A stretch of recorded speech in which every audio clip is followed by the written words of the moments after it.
साहित्य वाटप करण्यात आलं। नाशिक इथे काल संस्कार भारती आणि हर घर सावरकर समितीद्वारे आयोजित सावरकर विचारदर्शन ग्रंथसंच लोकार्पण कार्यक्रम झाला। स्वातंत्र्यवीर सावरकरांचे नातू आणि सावरकर राष्ट्रीय स्मारकाचे कार्याध्यक्ष रणजित सावरकर यांच्या हस्ते ग्रंथसंच लोकार्पण झालं।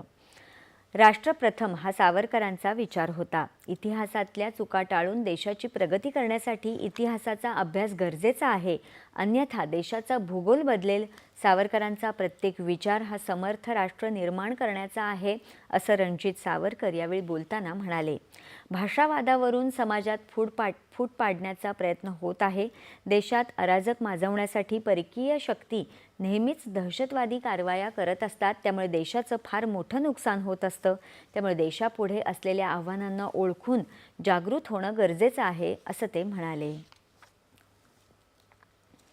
बुलडाणा जिल्ह्यात संतनगरी शेगाव इथे भारतीय रेल्वेने उभारलेले